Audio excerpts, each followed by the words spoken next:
Alô, alô? Bom, meu nome é Vinícius Félix e essa é mais uma edição do podcast Telefonemas. Podcast onde eu sempre ligo pra alguém pra fazer uma entrevista, pra trocar uma ideia. E hoje eu liguei pro Bruno Torturra pra gente falar de eleições 2018. O Bruno é jornalista, apresentador do Cortex lá no YouTube, editor-chefe do Greg News, programa do Gregório do Vivier lá na HBO, e também editor do Estúdio Fluxo. O Bruno por muitos anos trabalhou na revista Trip, pra ele cobriu política, música, drogas.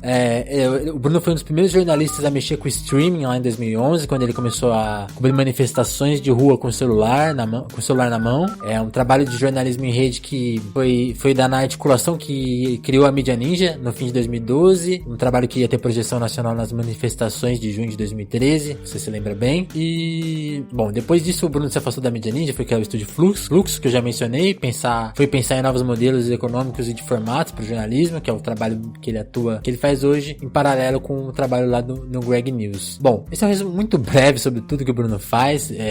Eu vou deixar um link na descrição desse podcast para você pesquisar mais sobre as coisas do Bruno, sobre toda a carreira dele no jornalismo, sobre o trabalho dele de ativista, né? Ele é um cara que pensa nessa questão das drogas no Brasil, essas políticas, jeitos de solucionar essas políticas públicas desastrosas que a gente tem quanto à droga, quanto à questão da droga no Brasil, né? Se é que existe políticas públicas sérias, enfim, é um assunto que eu nem entendo muito, então, mas sei que o Bruno trabalha para melhorar, numa luta por melhorar isso aí.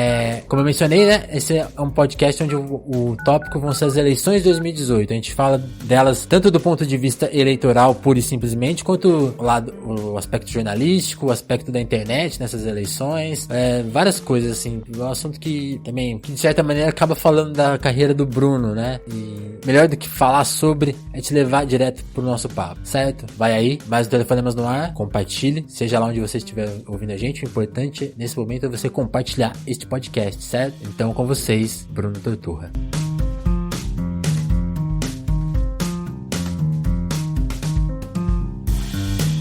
Vamos começar talvez pela notícia do dia, a capa da Economist, o Jair Bolsonaro.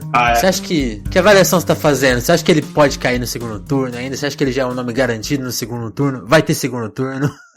Cara, eu acho muito difícil ele não estar no segundo turno, e eu já achava isso no começo da eleição. Infelizmente, o meu pessimismo tem se confirmado há alguns anos em relação a esse tipo de processo que o Bolsonaro representa no Brasil, mas que aconteceu nos Estados Unidos, aconteceu em outros espaços também. Eu acho que ele está no segundo turno. Tô muito preocupado, porque eu acho que ele é o favorito. Pessoalmente, eu acho que ele é o favoritíssimo para ganhar as eleições. E a Economist, essas coisas, assim, já está falado, né? Não tem muita novidade mais, assim, sobre o que ele é, o que ele representa e tal. É quase simbólico, né? Assim, é bem simbólico, é uma marcação de posição da Economist, importante. Acho que eles entendem melhor o que ele representa do que os economistas que se dizem liberais aqui, que não estão vendo isso com o risco real que ele representa para a economia, a liberal mesmo, eu estou falando. Sim. Mas eu acho que é muito difícil a gente argumentar ou achar que a gente vai conseguir esvaziar uma candidatura como a do Bolsonaro apontando as coisas ruins dela. Porque o processo eleitoral, o processo psíquico, melhor falando, que colocou ele nessa posição, ele não é racional, ele não é sobre avaliação de argumentos, ele não tem a ver com o olhar frio sobre o que esse cara é, o que ele diz, o que ele representa. A pauta ruim, a coisa ruim que a gente expõe é a plataforma dele, né? E tem um niilismo aí. Eu acho que tem uma galera que está confortável com a ideia, mesmo que ela não entenda, mas psiquicamente a pessoa está confortável com a ideia do ciclo incendiar mesmo. E é isso que eu temo, porque a gente não consegue desmontar isso com argumentos racionais, muito menos com argumentos muito clássicos ou esteticamente muito identificados com o que a gente chama de esquerda. Certo. Então, assim, eu tô preocupadíssimo. Você acha que não tem ninguém, talvez nem com conhecimento ou disposição pra desarmar a bomba, assim, não, e o tempo corre, né? Ele tá fora dos debates, o tempo curtíssimo.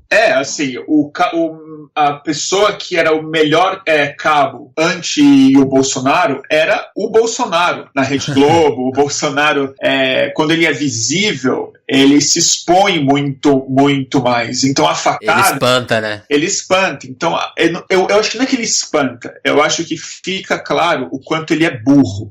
E eu digo isso, sim, de verdade, burro mesmo, não pensa bem, ele não funciona bem a cabeça dele. E ele não tem cultura alguma, ele não entende o que é a presidência da república, não sabe o que é a política, não sabe o que é economia, não sabe o que é segurança pública, não sabe o que é saúde, não sabe o que é nada. Quando isso fica explícito, quando ele é obrigado responder âncoras, outros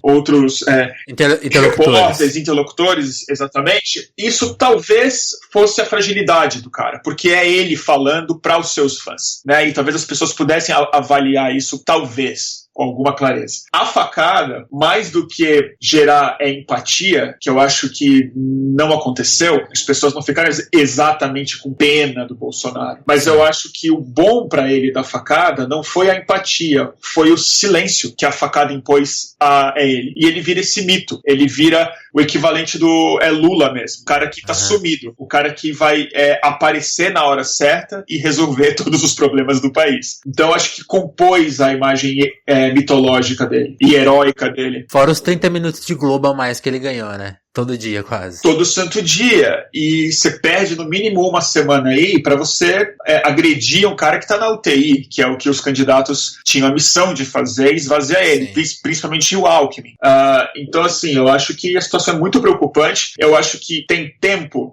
Tempo talvez a gente tenha. Eu não sinto que a gente tem ambiente pra conseguir desfazer o Bolsonaro.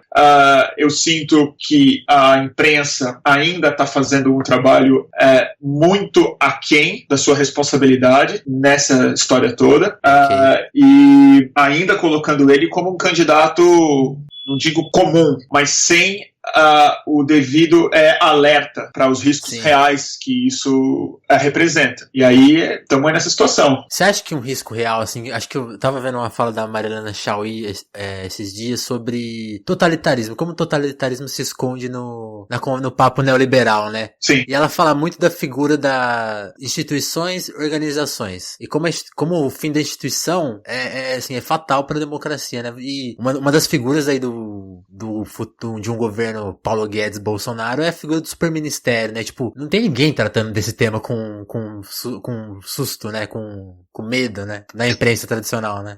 Eu acho que assim, a imprensa, ela também não é tão monolítica assim. E eu acho que ela responde a uma cabeça, não uma cabeça exatamente, ela responde a uma lógica que não é tão conspiratória quanto muitas pessoas atribuem à imprensa. Eu não acho que a imprensa está pensando de maneira fria, vamos eleger o Bolsonaro e tal. Mas a imprensa está presa, isso sim, numa forma de contar a história política brasileira recente, em que o PT virou, na minha opinião, de maneira muito injusta, um projeto extremo, né? Um projeto de esquerda extremo e não de centro-esquerda, e um projeto que faliu em todos os seus aspectos, o que também não é verdade. Sim.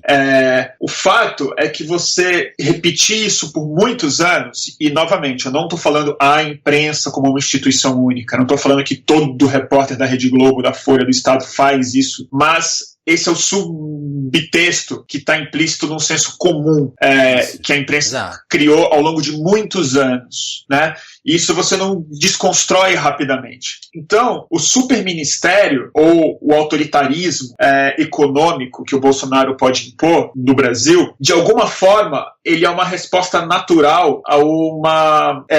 como é que eu explico isso? A normalização de um dogma econômico como se ele fosse a natureza, assim, como se, tipo, a economia é isso. Não existe alternativa fora desse módulo aqui, dessa forma de entender o que é a lição de casa, que ele sempre fala. Não existe vida fora do mercado. Não existe vida fora do mercado. Então, assim, na hora que o mercado vira essa entidade que explica como a economia de maneira imanente, quase, quando se coloca na eleição projetos que são de fato contrários ao dogma, seja pelo Ciro Gomes, nomes, seja pelo Haddad, ou seja por uma insatisfação muito clara que as pessoas estão sentindo com o sistema econômico, fica muito fácil você outorgar ou dizer que é muito natural que se estabeleça uma superordem econômica. O autoritarismo econômico começa a ter uma certa lógica para quem vê a economia como esse monolito. A economia não pode estar sujeita mais à democracia ou ao processo político. E é isso que eu acho que é o grande fenômeno que está por trás, que o atual modelo do capitalismo mundial, ele está cada vez menos compatível com o voto, a democracia. E eu acho que isso é que está sendo colocado no Brasil pela mão de economistas que não estão lendo Economist, que não estão entendendo que isso será ruim até para o dogma econômico dos caras, e estão sendo extremamente cínicos, e aí não tem a ver com economia, tem a ver com irresponsabilidade, com cinismo, com racismo, com desumanidade mesmo, que é fechar os olhos para o fato de que esse cara, ele é um militarista radical e defensor da ditadura militar e da violência e do extermínio de pessoas. Sim. É um culto da morte isso. E eu acho que quando a gente chama ele de homofóbico, racista e tal, a gente tá pegando leve com ele, porque eu acho que não é o ponto simplesmente ele ser homofóbico e racista. O que a gente tá falando aqui é de um cara que quer ver mais gente morta no Brasil. Quer eliminar, né? Não é nem discriminar, é eliminar. Ele quer tirar da vida, assim, ele quer arrancar da existência uma camada grande de pessoas no Brasil, né? Sob a desculpa esfarrapadíssima de que são criminosos, ou são comunistas, ou são terroristas, ou são pedófilos, ou são qualquer coisa. E eu acho que isso é o niilismo mesmo. Eu acho que a gente não está percebendo esse processo, que tem uma pulsão aí, que eu acho que é muito mais psicanalítica do que política, de destruição mesmo, que é o que está por trás do verdadeiro fenômeno que aconteceu no século XX, do fascismo, do nazismo, essas coisas todas, que eu não acho que são comparações ideais para a gente fazer no momento que a gente vive. Eu não acho que a gente vive uma ascensão do fascismo no sentido específico da coisa. Sim, sentido clássico. No sentido clássico, um momento muito diferente que a gente vive hoje. Mas a maior semelhança que eu vejo, que eu acho que hoje é pouco analisada, é a psicologia de massa.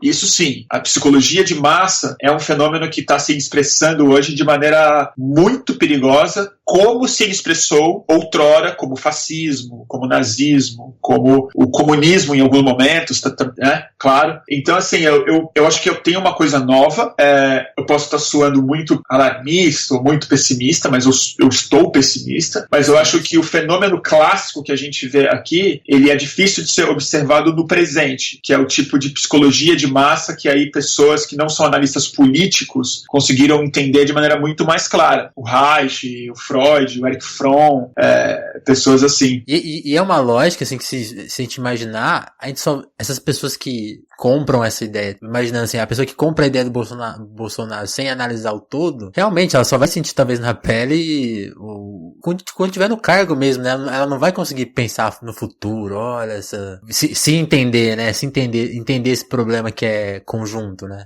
E eu realmente acho que na hora que sentir na pele, ainda vai culpar o PT. É verdade. Ainda vai culpar a esquerda. Alguém fez uma piada muito boa ontem, assim, que daqui 2032 vão avaliar o governo do Bolsonaro e falar, foi de esquerda. Completamente vão falar isso, mas eu acho que no curto prazo vão culpar o PT. Entendi. Vão culpar a esquerda. Já estão culpando. Sim. Já estão culpando o PT pela eleição do Bolsonaro. O antipetismo vai eleger um fascista, né? Essa coisa. Pá. Mas que seria a responsabilidade do PT. Sim. A culpa do antipetismo A culpa do antipetismo é do PT insistir em ser um partido político, quase. Apesar de eu, pessoalmente, achar muito arriscada e é irresponsável de muitas formas a estratégia dessas eleições que o PT fez. Eu acho que contribui muito para a subida do Bolsonaro, sim, o Haddad. Lamentavelmente eu falo isso, não é uma opinião que eu gosto de ter, sim. Não é uma opinião que eu acho confortável tê-la. Eu espero estar errado, então deixar isso bem claro antes que as pessoas venham me falar que eu sou antipetista, o que você queria que o PT fizesse. Eu não sei o que o PT tinha que fazer, eu não sou sou do PT, nunca fui, mas eu acho que está se fazendo uma aposta muito alta, sendo que havia opções diferentes há semanas e meses atrás, entendeu? Eu acho que o Ciro Gomes deveria ter sido o cabeça de chapa de uma aliança um pouco mais ampla. Se você for olhar na letra fria, a plataforma que o Ciro Gomes está colocando, ela é mais esquerda do que a do Haddad. Uhum. Ele é mais assertivo falando sobre os problemas macroeconômicos que o Brasil vive do que o Haddad está sendo, sobre o problema de banco, o problema de juros, o como refazer o investimento. A conta que estoura em 2019. A conta que estoura em 2019 ou até do papel do Estado na recuperação econômica. Sim. Só que o Ciro Gomes, justamente e felizmente, ele não está dentro do guarda-chuva estético que os paranoicos, entendeu, enxergam como comunismo no Brasil. Então ele pode fazer uma pauta de centro-esquerda mais assertiva do que o Haddad, sem se enrolar na bandeira do socialismo. Uhum. Então, na minha cabeça, seria muito mais inteligente, tático e estratégico você compor em torno de um candidato que é de centro-esquerda uma pauta real de centro-esquerda, sem atiçar a briga cultural e estética que está em torno da polarização Bolsonaro e PT. Agora, se eu tiver que responsabilizar, e aí é uma parcela de responsabilidade, não é a grande culpa, mas o grupo político que é mais responsável por esse desastre é o PSDB, na minha opinião. É o Tucanato. Eles estão pagando pessoalmente o preço mais alto, é justo que eles paguem, e é justo que eles encolham mesmo, é justo que eles observem isso e sintam isso na pele. O que não é muito justo é que a gente vá junto nessa ruína, né? Mas assim, os caras provocaram isso. Então é muito indignante ver eleitor do Aécio, do Dória, do Alckmin vindo falar que a culpa é do Haddad porque o Bolsonaro passou do teto dele. Os caras colocaram esse fogo no país durante anos e agora embalem o filho, né? Então assim, o debate que eu não gostaria de ter, mas ele vai ser inevitável, aconteça o que ia acontecer, é o das culpas, né? De quem foi a culpa, né? Quem colocou o Bolsonaro lá. Eu acho que é uma sinfonia de erros aí. É uma ópera em que muita gente tem... Uma coisinha pra falar. Uma coisinha nisso. Eu espero estar errado. Eu ainda acho que dá tempo. Acho mesmo. Só que eu acho que vai depender muito da sociedade. Eu acho que mais assim, eu vou te dizer, eu não sei nem se eu tô sendo mais ingênuo do que os ingênuos falando isso. Mas da sociedade se responsabilizar por falar com as pessoas individualmente. Por conhecer os familiares que votam, por sentar na mesa, por se dispor a conversar, por explicar a situação e tentar ao máximo, voto em voto, desfazer isso no segundo turno. Eu não acho que está acabado para o Ciro. Tem um empate técnico aí, por enquanto, né? No Datafolha, né? Eu tendo a confiar mais no Datafolha do que no Ibope, pela metodologia, pela amostragem, mas eu também não sou um estatístico, talvez seja que eu queira acreditar mais no Datafolha do que no Ibope, e pessoalmente, acho que o Ciro é a melhor opção como alguém para vencer o Bolsonaro no segundo turno e dar uma certa embaralhada numa possível base política para um governo em 2019. Não vai ser nada fácil para ele também. E eu digo isso não como um eleitor apaixonado do Ciro Gomes, porque eu não sou. Você está fazendo análise crítica mesmo de como desarmar a bomba. É bem isso mesmo, pelo que eu entendi. O voto útil, eu acho quase que um eufemismo hoje. O meu voto não é nem útil, meu voto é assim, o desespero mesmo. Meu voto não é um voto comum ou banal, né? E acho que isso se expressa muito na forma como o Boulos está colocado, né? Ele está próximo de zero hoje. É muito, muito significativo isso. Muito triste também, mas muito significativo. Porque não é que as pessoas não querem votar no Boulos. Aqui já não é nem mais uma questão, né? O voto que poderia ir para o Boulos já está se reorganizando. Exato. A Marina Silva também é um voto que eu acho que a gente está falando pouco sobre o voto dela. Mas também em queda, né? Brutal. Em queda colossal, brutal. E acho que esse é um fenômeno também muito alarmante. Eu sei que muita gente não gosta da Marina, acha acha muito bom que ela sumiu e bem feito e tudo mais, mas eu não tô pensando nem na Marina, tá? Eu tô pensando no tipo de escolha política que daria na Marina Silva, que ela desapareceu. Então também é um sinal preocupante de que muita gente pode estar indo sim para o Bolsonaro, né? Aparece que está indo e vai colocar ela numa posição muito difícil, porque o que a Marina vai fazer, né? Se ela for responsável, alguma hora ela vai ter que mandar o eleitor dela, talvez ir pro Haddad. Não dá pra ser neutra nessa posição. Eu acho que assim, né? A figura dela e do Alckmin, que são as figuras da oposição mais antipetistas, talvez, elas vão ficar nessa sinuca, né? Tipo, eu vou apoiar uma tragédia histórica ou vou desmentir que eu falei por 8 anos, 10 anos, ou muito mais no caso do Alckmin, né? Eu acho que assim... Porque... No Alckmin, eu não confio nada. Eu não confio no Alckmin. Eu acho que o PSDB só deu exemplos de total irresponsabilidade histórica nos últimos anos. Então eu acho que eles já estão num outro lugar, assim. Eu gostaria muito que o PSDB conseguisse, não tem a ver com minha culpa não, tá? Tem a ver com um argumento muito simples de fazer. Porque é contra o Bolsonaro, entendeu? É restaurar uma lógica. É restaurar a democracia, não tem a ver com a oposição, não é nem uma questão de plano de governo, de ladrões, de lava-jato, de roubaram o Brasil e o Lula é o pior presidente da história. É só algo pelo qual o PSDB fez a vida deles, né? Que foi a luta, né, para refazer a democracia no Brasil contra a ditadura militar. E aí sim, o Montoro, o Covas, o Alckmin, o FHC tiveram muito valor, tiveram mesmo. Sim. Tiveram mesmo. Então, assim, se os caras não conseguirem explicar isso para o povo, falar, não é que eu estou defendendo o PT, eu estou dizendo que o Brasil não pode cair de novo na mão de general golpista. E aí não é o golpe de 16, né? É o golpe assim, arma, tanque, arma fim do Congresso Nacional, né? Que eu acho que a gente tá realmente, isso tá falado, isso não é uma paranoia minha. Se você ler atentamente... O flash tá feito, já tá lá dito, né? Tá avisado. E é isso que eu não perdoo. Eu não perdoo mesmo gente racional, gente bem nascida, gente que estudou, gente que viaja, entendeu? Pessoas que viveram a ditadura militar ou sabem muito bem do que se trata. Tá mais preocupado com a CPMF, entendeu? Que volta a CPMF e o investimento aqui no meu lugar e tal, do que um cara que falou em rede nacional que autogolpe não é golpe, entendeu? Que a Constituição não funcionou, entendeu? Que a ditadura estava certa em fazer o que fez e tal. Então, assim, é bom que as pessoas assumam isso. É nisso que você tá votando mesmo. Então, assim, o do Alckmin, eu realmente, assim, eu vou ficar puto se ele ficar neutro, vou ficar muito mais puto se ele apoiar o Bolsonaro, mas não vai me surpreender. É a tendência, né? Porque quando a gente tava falando ali do...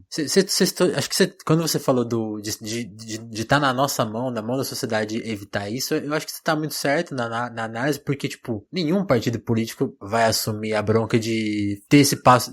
Eu diria uma atitude, assim, sei lá, moderna, assim, tipo, realmente, vou abrir mão de toda a lógica que me segura economicamente, politicamente, pra defender o Estado. Ninguém vai fazer isso e talvez seja até demais cobrar isso, especialmente quando acho que o Lula fala muito, né, disso, espero que a gente abra mão das coisas, né, e não vamos abrir mão.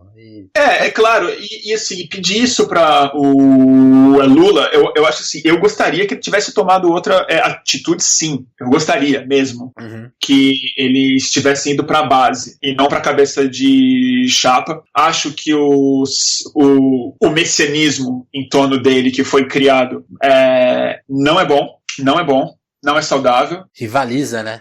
Assim, eu acho emborrecedor da conversa, isso pra falar o mínimo, tá? E eu, assim, não acho que ele devia estar na cadeia, acho que foi uma tragédia como foi conduzido todo esse processo, acho mesmo. Acho que ele teria o direito de ser o candidato esse ano. Não gostaria de votar nele. Eu não votaria nele no primeiro turno, com certeza. Não votaria. Mas eu sou democrata. Enfim, eu acho que o cara tem o direito de fazer o que ele fez. O problema, e aí é grande aspas, né, porque eu sou democrático mesmo, é que as pessoas queriam eleger ele no primeiro turno. E aí, como é que você fala que esse cara não pode ser candidato? Como é que ele se retira, preso em Curitiba? Então, assim, é uma sinfonia mesmo. O negócio, assim, ele faz sentido o que está acontecendo no Brasil, em algum lugar. E eu acho que responsabilidades históricas, assim, como essa, elas só são compreendidas melhor uma vez que a história está no passado, né? Ele não pode tomar uma responsabilidade sobre um futuro incerto de maneira tão clara e sem apoio real, sem uma solidariedade real dos seus adversários também. Sim. Porque o PSDB sabe que o processo é frágil, teve o seu presidente até muito pouco tempo, Aécio Neves, um criminoso internacional, assim, colocado, e ninguém tirou ele da presidência, e querem ver o Lula preso e sabem muito bem que não devia estar, ou se devia estar, todos esse é o ponto. Então, assim, é muito cínico, é muita canalice, é mau caratismo de verdade, entendeu? Agora, dito isso, se o Alckmin tivesse no segundo turno contra o Bolsonaro, eu tenho certeza que o PT apoiaria os tucanos. Tenho certeza que o Haddad apoiaria os tucanos, tenho certeza que eu defenderia o voto no Alckmin até o fim, entendeu? A recíproca, eu temo que não seja real. E o problema... E mais uma coisa, eu acho que acho que mais uma coisa aí, uma coisa que protege, inclusive que é a força de sustentação do Lula, é um terço ali que ele comanda, né, de votos. E o PSDB tá saindo derrotado não só politicamente, mas eleitoralmente, né? Não tem mais um terço ali que é deles, parece, né? Não tem, e na verdade, a grande sacada, que eu acho que é terrível, e aí é para o Brasil, tá? Não é para os tucanos, não. É que quando você vê que quem tá votando no Bolsonaro, na verdade, era eleitor do Aécio. Sim, é o ex. É isso que é. É o eleitor do Aécio Neves que estava votando no Bolsonaro, e o que foi o que votou no Serra, e é o que não está votando no Alckmin. Talvez o problema não seja do Alckmin. Talvez seja que o PSDB, no fundo, é mais progressista do que o seu eleitor. Talvez eles só votavam no Aécio Neves porque eles não tinham o Bolsonaro para chamar de seu, entendeu? E é isso que o PSDB tinha que olhar no espelho e ver o que eles fizeram nesses anos todos, entendeu? O que eles estavam cultivando de fato como formação política no Brasil, porque é isso que eleição é. Eleição no Brasil, infelizmente, num país que não estuda política, que não lê bem, que não sabe a sua própria história, infelizmente, eleição é a época que as pessoas estudam um pouco política. É formação política. E foi formação política tosca que foi promovida também pelos tucanos em épocas de eleição, entendeu? Sim. Explicando que a esquerda era um monte de, enfim, comunista, assassino, chavista, irresponsável e bandido, quando todos eles, entendeu? Quando era uma ditadura militar, estavam juntos e lendo os mesmos livros, entendeu? Pensando coisas que, no fundo, são dois campos que estão muito próximos do centro, o PT e o PSDB. Essa é a tragédia, entendeu? Eu gostaria que a polarização fosse real e não alucinatória como ela é, entendeu? Eu acho que seria bom o Brasil ser mais polarizado politicamente, desde que bem informado, entendeu? Se a gente tivesse uma esquerda um pouco mais assertiva, com propostas de esquerda um pouco mais claras, eu não estou falando aqui radicalismo, estou falando assim, ser mais assertivo, como eu acho, e acho mesmo, que o Ciro Gomes está fazendo. Ele tem a Cátia Abreu de vice, que é uma tragédia, mas assim, ele é o cara que está falando de maneira muito clara que o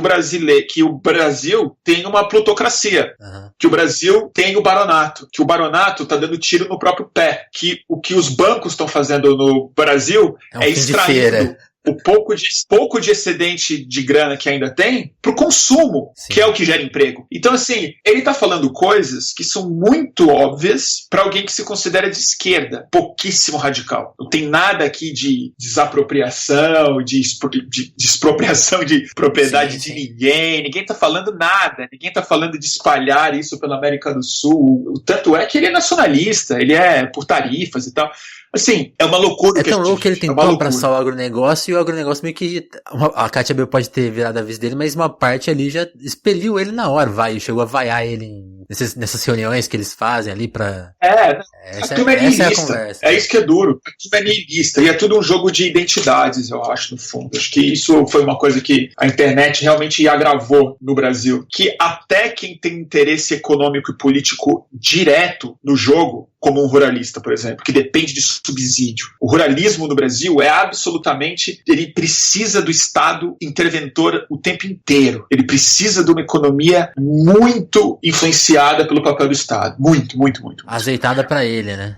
E os caras compraram um discurso, acho que porque estão na internet e se identificaram com uma identidade supostamente liberal e de direita, nada tem não a sei ver, o quê, né? que os caras querem que os caras querem o fim do subsídio, os caras querem o Estado mínimo, entendeu? É como quase dizer que vem quebrar o meu mercado aqui.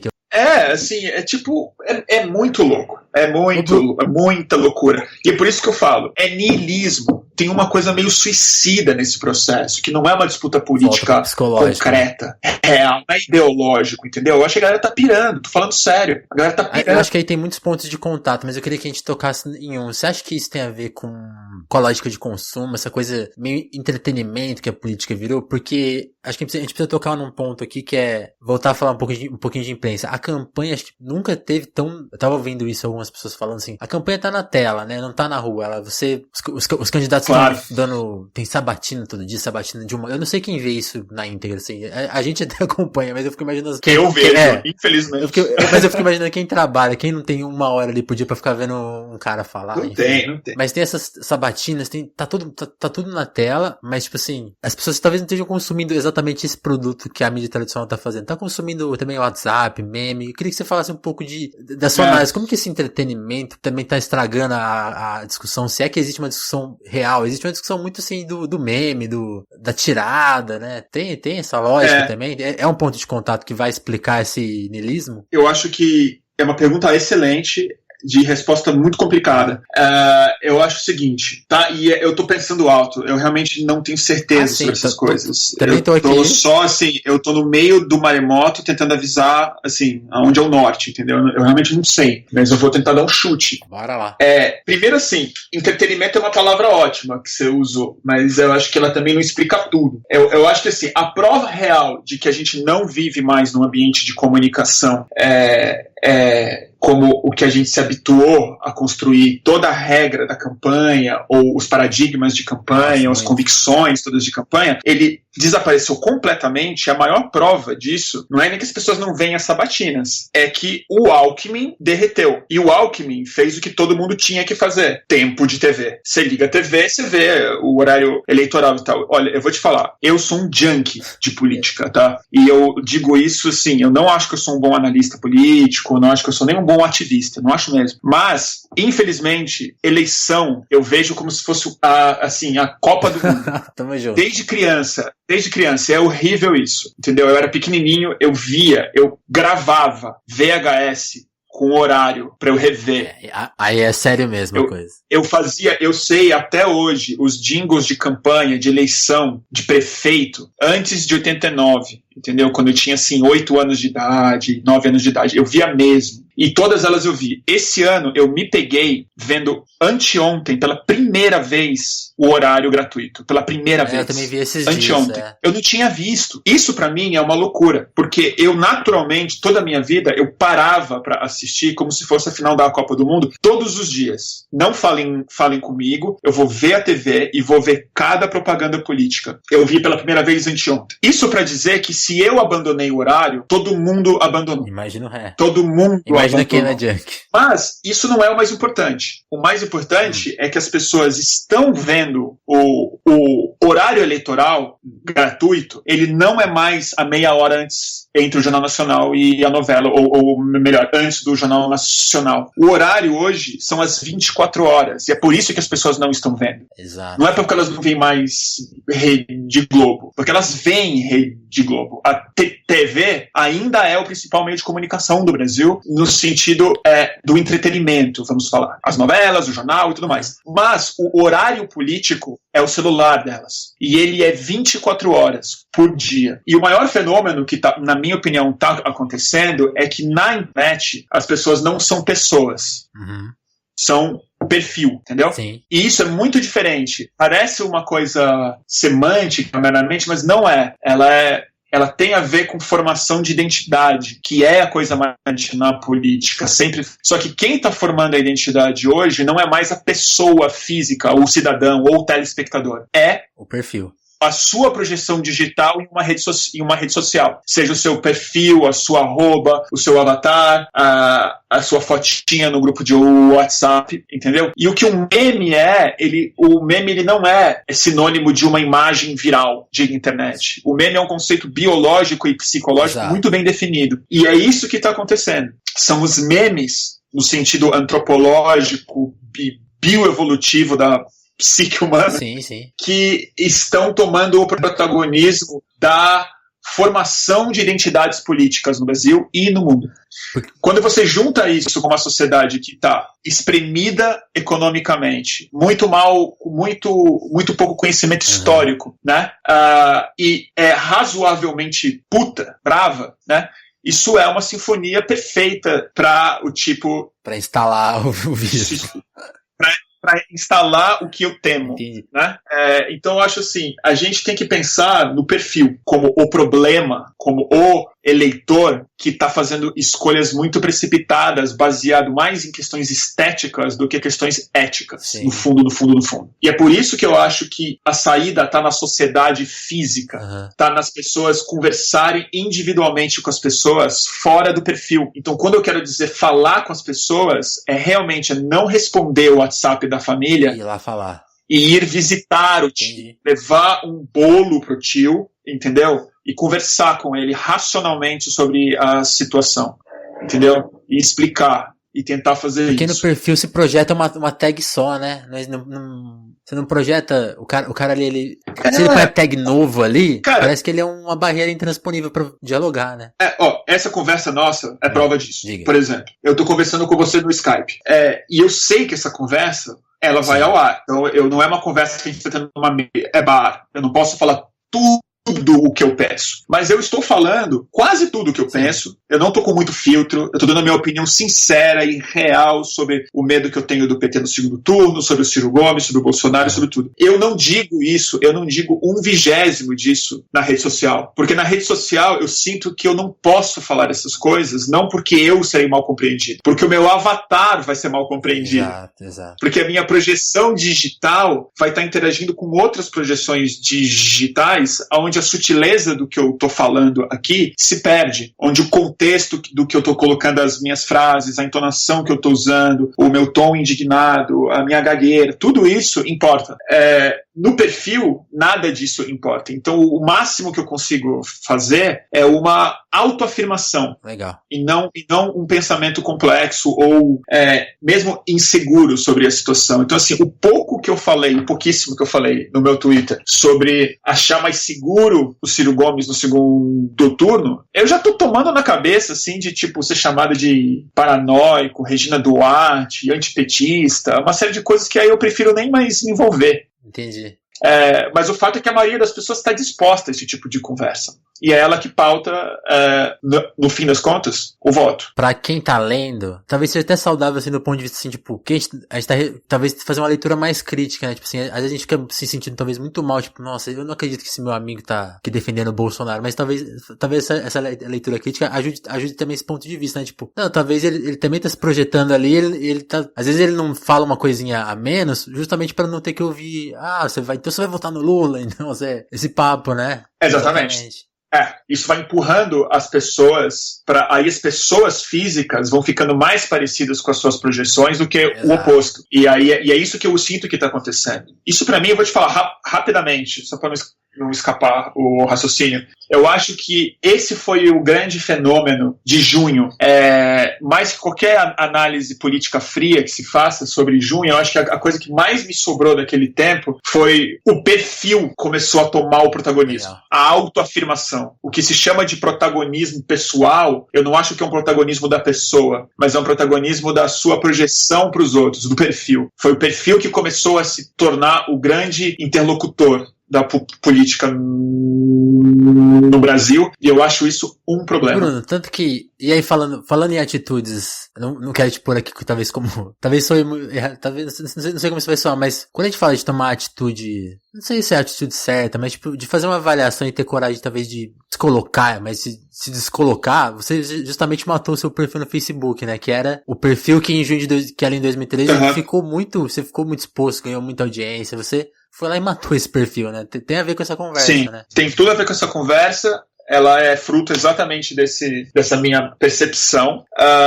E eu vou te falar, sinceramente, eu matei o meu perfil em nome da minha identidade real, em nome da minha saúde psíquica. E eu estava com muita depressão, ainda estou. Okay. Sofrendo muito psiquicamente, não tem sido um período fácil, e eu sinto, e aí eu não acho que novamente, não é a culpa, né, não é do Facebook, mas eu acho que há uma confusão na minha cabeça, isso ficou muito evidente, e graças aos psicodélicos e tal, isso para mim é mais fácil de perceber, a minha pessoa estava se confundindo com a minha projeção digital. Eu comecei a me pegar com um diálogo interno meu, muito intenso, muito forte, com a conversa que estava acontecendo entre os perfis. Sim, sim. Eu pensava... a minha conversa que me afetava era o que eu li. Você foi se empobrecendo. Foi assim, eu comecei a desocupar a minha cabeça de pensamentos pessoais ou intelectuais ou recreativos ou hedonistas com uma vida de uma timeline que começou a entrar na minha vida psíquica. E outra coisa, e é como jornalista mesmo, aí é um posicionamento profissional. O meu perfil era o meu veículo. Exato. E o perfil não é um veículo. Porque, assim, durante a minha vida inteira, né, minha vida profissional inteira, até eu virar um perfil grande no Facebook, eu recebia para escrever, né? Era a minha profissão. É bom falar dessa lógica antiga, né? O mundo já foi assim, né? Eu pagava as minhas contas, eu nunca ganhei muita grana, mas era uma vida bastante digna e confortável mesmo. Não posso falar nada. Eu estava na elite econômica do Brasil mesmo, acabando o mês com R$0 na minha conta, mas o Brasil é assim. Exato. Mas o fato eu recebia para escrever para ser lido por alguns milhares de pessoas. Muito menos do que eu era lido no Facebook, diga-se. E aí chegou uma hora que começou a ficar... Se você quiser ser lido, você já não recebe mais, tem que ser de graça. E aí na última fase, você tem que pagar para ser lido. E a única coisa que o Facebook oferece, e todo mundo caiu nessa, para se dispor a pagar para ser lido, e ser visto, e ser lembrado, é que o Facebook te oferece uma recompensa de ego, uma sensação de que você está sendo admirado. Né?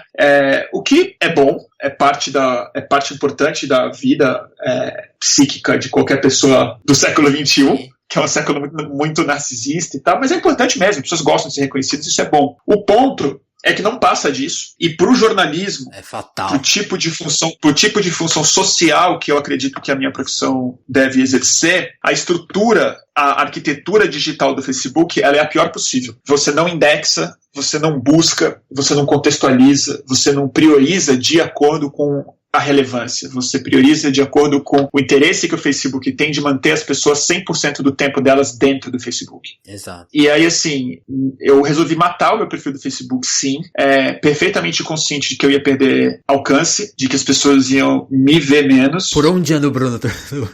Eu ando onde eu sempre andei. Eu ando na minha casa, eu ando nas manifestações que eu acredito, eu ando na casa dos meus amigos, eu ando com a minha cachorra na praça todos os dias, e eu tô lendo mais, bem mais, e ainda gasto muito mais tempo do que eu gostaria no meu smartphone, viu? Eu tô no meu Instagram, assim, muito no Instagram vendo as coisas, mas pelo menos ele não é tão tóxico. Ele é só a dependência química, mas ele é uma dependência química de uma droga um pouco menos agressiva. Tipo, uma droga mais leve. É uma cafeína. Boa comparação. Não é, ela não é o crack, entendeu? Não tá, tipo, destruindo as minhas possibilidades econômicas. Ela tá só me deixando um pouco ansioso quando eu não tô lá.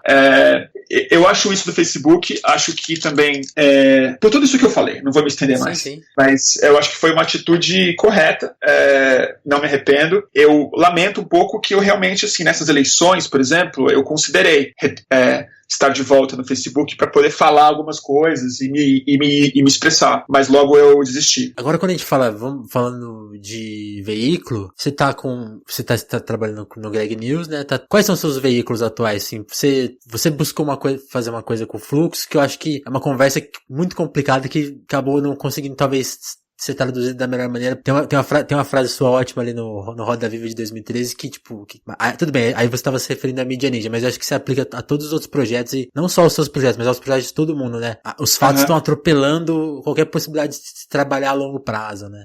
O que você avalia isso? Você acha que pra se criar um novo veículo tá no momento, assim, quase impossível? O que você tá vendo de novo surgindo de legal? Qual é o trabalho a ser feito pra criar um veículo que não seja um perfil, que não seja um Facebook, que tenha indexação, que tenha pesquisa, que tenha e que atrai a gente também, né? Porque falar sozinho vai ser péssimo, né? É uma pergunta ótima, importantíssima e que está tentando ser respondida de muitas maneiras, assim. Eu acho que aí sim, essa é a resposta mais comprida que eu posso te dar, mas eu vou tentar ser breve. Não, vamos lá, já estouramos o tema, mas estamos aí, vamos conversar, tá bom. Eu penso muito sobre isso, virou a minha vida, né?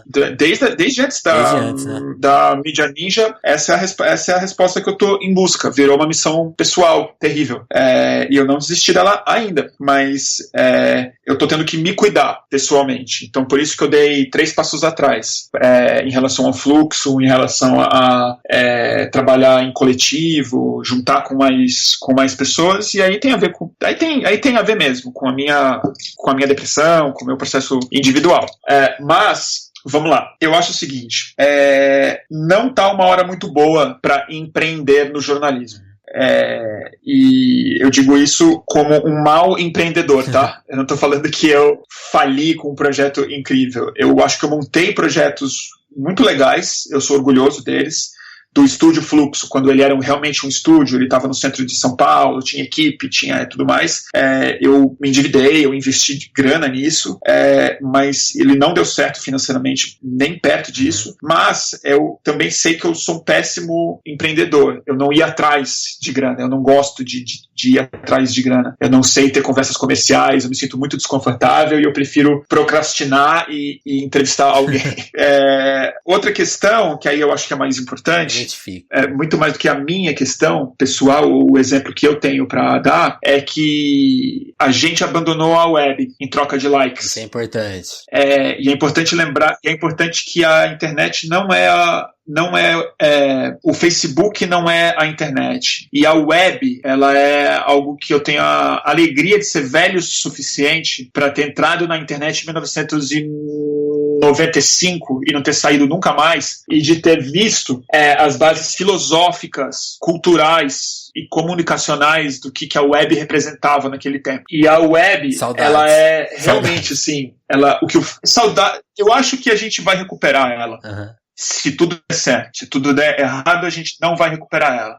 Mas o fato é que o que a internet virou é uma traição filosófica, econômica e cultural do que ela prometia. E o que o Facebook fez, e o Zuckerberg, eu acho que ele é uma das piores pessoas que já apareceram pelo menos na minha vida. Eu acho ele uma das piores pessoas que já conseguiram chegar longe, assim, de ver uma pessoa que foi bem sucedida num projeto distópico.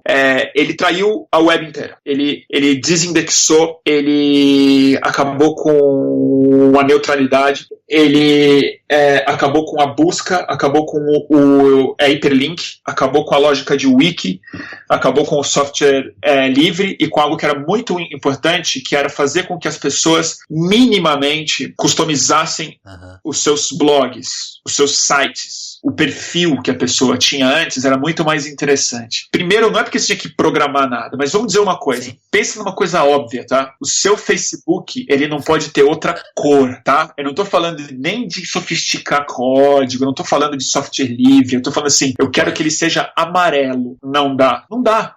Agora, quando você vê o que aconteceu com o ciberespaço, né, que ganhou uma lógica absolutamente conectada ao número de cliques e à venda de comercializar acesso ao público, ou seja, tô muito gago, nossa, não tô conseguindo falar a palavra, que bizarro, a venda de anúncio. Sim. Mesmo, que é o que o Facebook faz, né?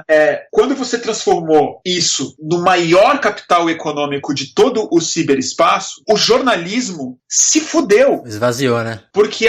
Não porque ele esvaziou como linguagem ou como função social, esvaziou ou o dinheiro, disciplina, né? Ou como ética. Ele é mais importante do que o caixa. Ele esvaziou o subsídio, porque é o seguinte, o jornalismo nunca foi lucrativo. E o problema é que o jornalismo, na hora que ele conseguiu ser aparentemente lucrativo, ele se tornou um grande negócio e ele se confundiu como uma atividade econômica, como vender prego, como, enfim, fazer cimento ou fazer um telefone celular. Quando, na verdade, o que durante o século XX inteiro, onde esse modelo de jornalismo industrial se estabeleceu, ele nada mais era do que uma atividade subsidiada pela venda de acesso ao público, que a mídia tinha basicamente um monopólio. Então, as pessoas precisavam do jornalismo, o jornalismo era entregue e, em troca, as empresas pagavam essa função toda, que nunca foi sustentável pelo preço de capa. É importante que se diga isso, porque toda vez que um jornalista fala, e eu concordo em parte, mas quando fala assim, mas as pessoas não querem pagar, as pessoas antes compravam a revista e agora elas querem ler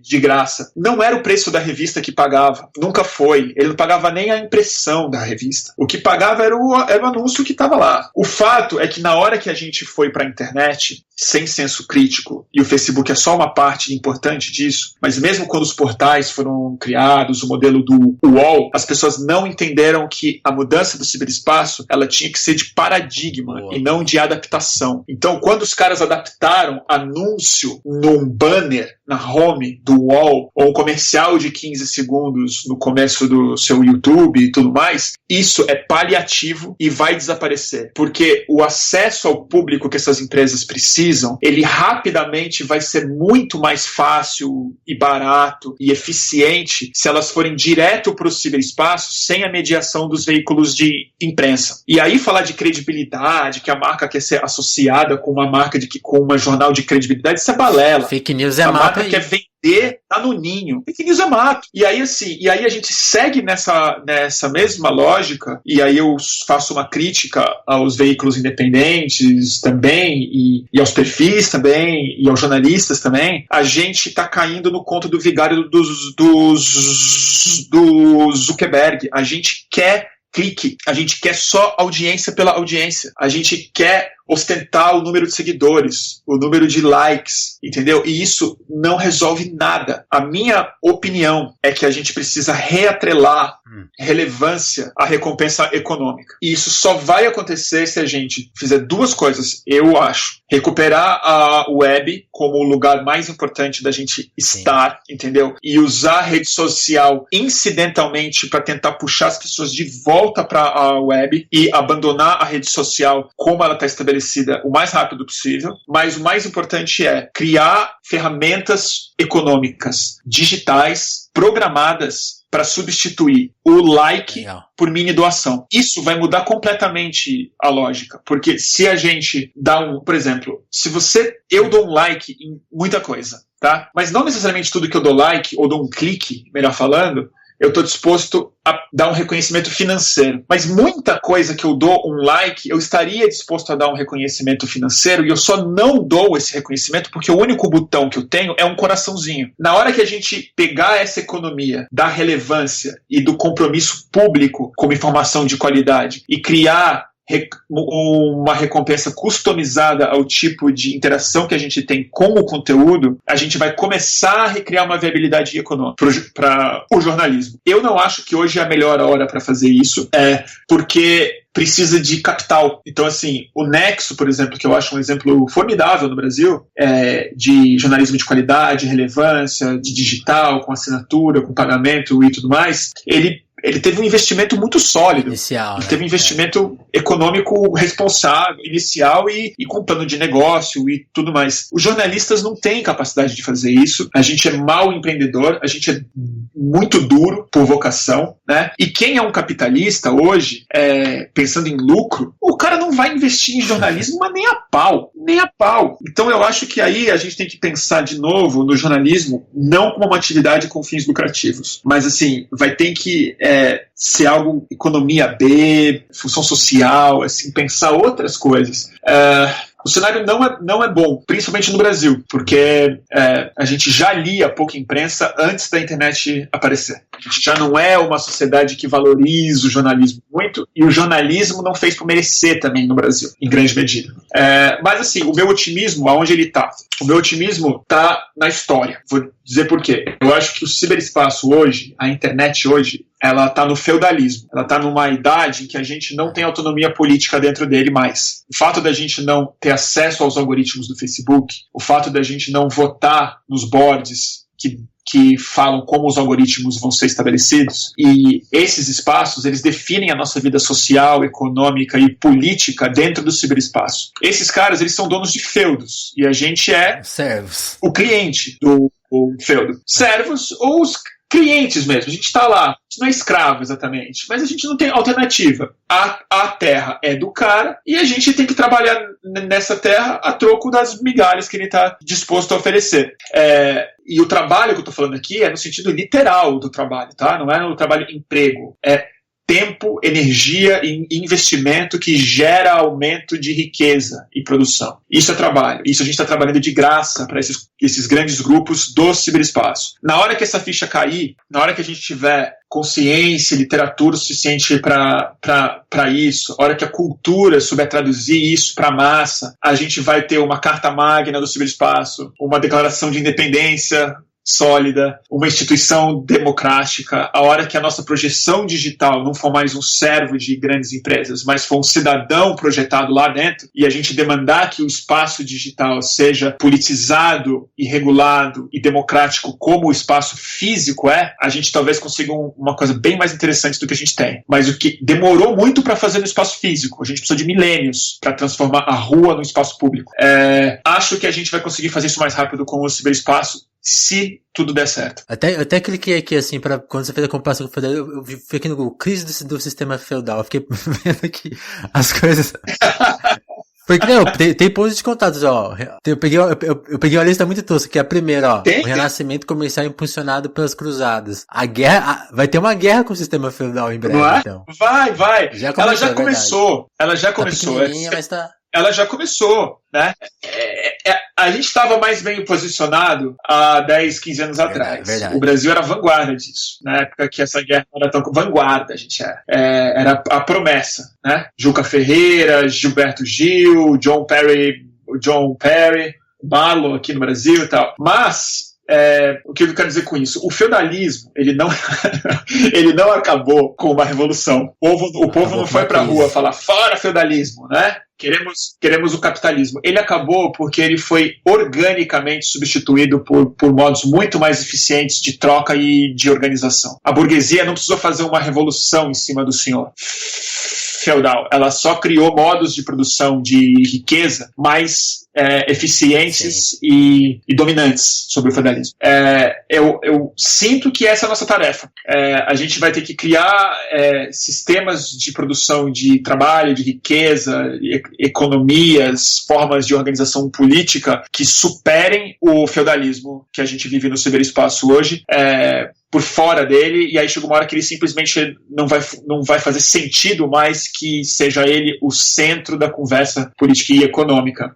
Mas aí a gente vai ter que politizar o ciberespaço, né? E que eu acho que é uma missão muito importante para a nossa geração, como jornalista, como cidadão, como tudo mais. E para mim começa pela consciência de que nós já não estamos no espaço certo para ter esse tipo de conversa, né? Que não é embaixo que não é exatamente assim, nos porões do feudo que a gente vai... Essa talvez seja a questão mais difícil de ser superada, né? Você não vai derrubar o Google usando o Google, nem o Facebook, ou até vai. Até assim, parcialmente, assim, a gente não tem alternativa, por enquanto. Parcialmente, sim. Principalmente o Google. O Facebook eu acho que é de uma outra natureza. O Facebook é bem pior do que o Google nesse sentido, porque ele é muito restritivo. O Facebook é uma Coreia do Norte mesmo. Ele é muito fechado, muito totalitário. O Google, ele é mais aberto. O Google busca na web. Ele está na web. Ele é o backbone da web de muitas formas. E ele é mais aberto. Apesar de ser hipervigilante, hiper grande, o Facebook ele é um condomínio fechado mesmo. Ele tem um muro em volta dele, ele não sai para fora, ele é contra a web. Então acho assim, a gente tem que usar o Facebook de alguma forma, o Google principalmente e tal. Mas eu quero dizer assim, eu lamento que o WordPress não virou rede social. Entendeu? Que o fato de você ter que se envolver minimamente na programação do perfil, isso é politizante. Isso é mais ou menos como você ser obrigado a se informar antes do seu voto, ou estabelecer coisas que você, queira ou não, você se politiza. E o WordPress, os blogs, o seu envolvimento um pouco mais cuidadoso com que tipo de expressão você vai ter no ciberespaço, isso é formação de caráter digital. Isso é formação de política digital. Eu acompanho muito cultura. Quando você falou isso, eu fiquei pensando muito numa questão... Eu acompanho muito filme, música, assim, acho que igual todo mundo, mas quando a gente pensa em Netflix e nos serviços de streaming, essa falta de controle é brutal, né? O cara não consegue nem colocar os créditos de quem fez a música. Ou de como a capa dele vai ser exibida. Não, é terrível. Atingir todo mundo. Esse fim de semana, e não só isso, o tipo de contrato que uma grande empresa, tá? Não tô falando de 25, tô falando de uma, duas, três no máximo. Empresas conseguem estabelecer com os produtores... Não é que são feudos, são poucos feudos. Aí é totalitarismo mesmo, né? Eu vou te dizer um exemplo. Esse final de semana, diga. Muito chato, assim. Eu e minha namorada, a gente queria ver o Fellini, um filme específico do Fellini. Aí a gente foi. Do Netflix não tinha nada. Aí tá bom, ninguém é obrigado, Netflix é um serviço de assinatura, tudo bem. A gente foi na Apple Store, que você compra. Tem 5 filmes do Fellini, tá? Não tô falando assim, de um cineasta obscuro da Coreia, né? Eu tô falando do Fellini. Aí você vai, não, então vamos ver o que mais tem. Aí a gente foi ver, assim, o Spike Lee, o Bertolucci, os diretores que não tô falando de coisa difícil, tô falando de, assim, coisa muito básica se você gosta de filme. Não tinha pra comprar. Aí a gente foi na Apple Store americana, tá? Com cartão americano. Não tinha também. E aí, assim, qual a alternativa que eu tenho hoje em dia pra ver isso? Piratear, que claro é uma alternativa, ou comprar o DVD, porque as locadoras acabaram mesmo. Pra comprar o DVD, eu só achei na Amazon. Entendeu? Então, assim, isso com muito esforço, ia demorar 15 dias para eu assistir o filme do Fellini e dar um dinheiro para o Jeff Bezos. O espectador comum, se eu tivesse 15 anos de idade... Você teria assistido outro filme. Eu teria assistido outro filme com toda a certeza do mundo. Isso é brutal, né? É muito louco. Isso que você falou é brutal, porque a gente enxerga a Apple Store como talvez a melhor loja... E ela não tem todas as coisas. Loja. E aí, quando você vai pra outra grande loja do mundo, que é a Amazon, ferrou. E aí eu tenho que piratear. E pirata tem tudo, né? E aí, assim, novamente, e eu só sei piratear, eu só sei baixar um torrent, não sei o quê, porque eu sou meio politizado. Digitalmente falando, porque eu sei baixar um torrent, eu sei buscar, eu sei diferenciar o que é vírus, o que não é, eu sei me cuidar nesse espaço, eu sei o que é um VPN, entendeu? Então aí eu vou e pirateio e acho que tá certo piratear. Eu não acho que é crime algum eu fazer isso, nesse caso. Mas é muito geracional, né, Bruno? Você acha que talvez quem cresceu já com o Instagram, com o Facebook, com essa lógica, vai conseguir se politizar dessa forma? Porque aí acho que tem dois problemas ao mesmo tempo. Ao mesmo tempo que a gente não vai ter pessoas informadas sobre isso, sobre abrangência que a internet tem, o Spike Lee já deixou de produzir filme, porque ele não tem R$1 pra produzir filme. Eu acho que é faca de dois gumes aí. Eu acho que não é tão trágico, assim, porque, primeiro, filme do Spike Lee, do Fellini, do Bertolucci, do Romero e tal, sempre foi pra pouca gente. Isso aí, então, assim, também, assim, não é que a gente tá falando que estão acabando com o Spielberg, entendeu? Sempre foi nicho mesmo. E esse tipo de interesse, de politização digital, de entender, também é uma coisa de nicho. Então, assim, eu não estou dizendo que a massa humana deveria estar em busca desses produtos culturais ou do tipo de interesse na política digital. O que eu estou falando é que está cada vez mais difícil para quem tem interesse, para essas poucas pessoas que têm interesse, mas que fazem diferença para toda a sociedade, entendeu? O pouco de gente que precisa se politizar digitalmente, que seja capaz de construir uma rede nova, de inventar modelos econômicos mais interessantes, de produzir filmes interessantes e tal, está apertando para essas pessoas terem acesso viável à coisa. Na produção de filme, isso não me preocupa tanto, porque o Spike Lee acabou de fazer um filme incrível, aparentemente, ainda não assisti. E filmar tá mais barato, é digital, não precisa de película, tem uma série de coisas que são coisas incríveis. Você pode achar o seu público internacionalmente no Vimeo e ter um Patreon e as pessoas vão pagar o seu filme. A minha preocupação é que a gente está perdendo uma diversidade mínima na cultura de massa. Na cultura de massa mesmo. Então, assim, eu acho que o fato Esse é o ponto. Esse é o ponto, entendeu? A cultura de massa, ela tá ficando mais monolítica e mais atrelada à cultura de clique e megas audiências, entendeu? Então, assim, o fato de que o pop mundial tá no estado que tá é sintomático disso. É uma capacidade muito pequena de renovação, de experimentalismo crítico, é um momento muito estranho, e aí eu não me sinto mais confortável para analisar, porque eu não sou um bom crítico cultural mesmo. Mas eu acho que por aí a gente tem um sintoma muito interessante. Tem um livro que eu quero recomendar muito, mas ele é em inglês, não foi traduzido, que é do Mark Fisher, que é o Capitalist Realism. Realismo capitalista, do Mark Fisher. Ele faz uma análise brilhante mesmo sobre como a cultura, a arte, melhor falando, a produção cinematográfica, musical de hoje em dia, ela é um sintoma muito, muito, muito explícito do estado monolítico que o capitalismo tomou na cabeça das pessoas, mais do que no mundo. Né? Como ele invadiu a psicologia mesmo. Sim. Eu achei aqui no YouTube, quem quiser ler o Mark Fisher, tem acho que em audiobook no YouTube, que é um livro curto, né? É um livro curto, tem 75 páginas, da Zero Books, e acho que é um livro que deveria ser publicado no Brasil o quanto antes. Tem na Amazon aqui, eu achei. Tem na Amazon. Eu comprei na Amazon. Tem na Zero Book também, enfim. Tem na Zero Books, eu comprei na Amazon, mas ele é um pensador muito interessante. Para quem está querendo discutir essas coisas, infelizmente ele se matou. Tem mais de 2 anos. Para mim foi bem chocante quando ele se matou. Acho que eu lembro de ouvir você falando dele, verdade. Ele tinha um blog muito influente na época da blogosfera, quando a web ainda era o mainstream. Ele teve um blog de cultura muito influente no começo da década passada, chamado K-Punk. E é um cara brilhante mesmo. Eu acho que todo mundo deveria ler. É simples de ler. Bruno, pra gente caminhar a conversa pro final, enfim, eu acho que eu preparei umas 10 perguntas, acho que eu fiz umas 4, a gente foi conversando. Então, o ideal seria um dia a gente programar uma nova conversa pra fazer mais perguntas, mas não queria deixar de tocar alguns tópicos mais curtos pra gente, e pra depois voltar a falar de autores. Eu queria muito que você indicasse umas coisas pra gente ler aqui no final, mas eu queria que você desse só um saudão geral do trabalho do Greg News, porque você falou de nicho, e acho legal você falar de como que é trabalhar pra uma empresa gringa que tá no Brasil, enfim, mas como que vocês acho até legal você trazer essa conversa de bastidor, até a visão do Gregório e da equipe, porque tem uma equipe muito legal ali trabalhando. Muito legal. Como que vocês estão avaliando até repercussão, enfim, dá uma geral nisso. Tá. Já que trabalhando num nicho que é da TV a cabo, mas que viraliza pra internet, vai pro YouTube depois, enfim. É muito doido, né? Porque o nosso público é do YouTube, né?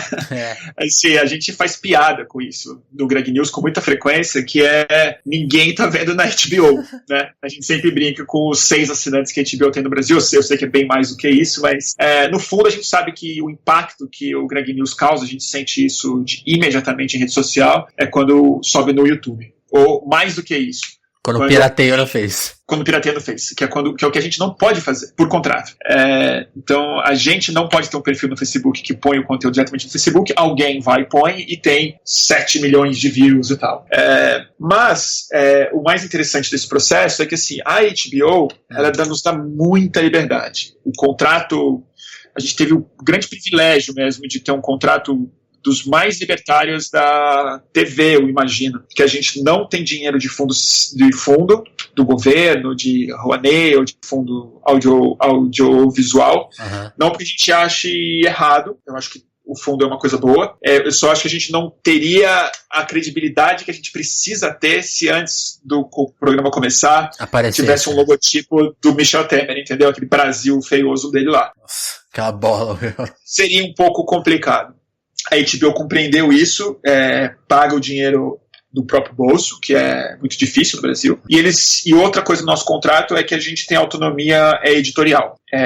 A HBO manda em muita coisa, no padrão, no horário, na grade, no orçamento e tal. Eles têm que aprovar a equipe, tem uma série de coisas que é justíssimo.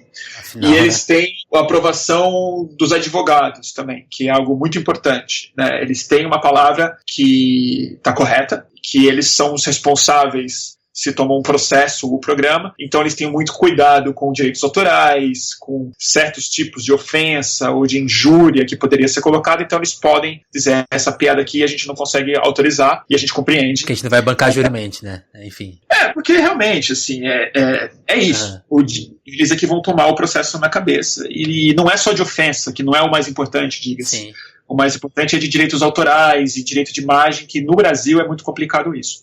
Agora, o mais interessante dito isso, a gente é muito independente. A gente trabalha por conta própria, a gente tem uma redação nossa, a gente montou uma redação mesmo, e muito experimental no processo, que das coisas mais interessantes que eu participei foi de como montar uma redação de jornalismo, com checagem, com pesquisa, com editor, com uma hierarquia, de alguma forma, com prazo e tudo mais, misturando isso com um roteiro de humor, porque o programa ele é de humor antes de mais nada, e no fim das contas ele é de humor.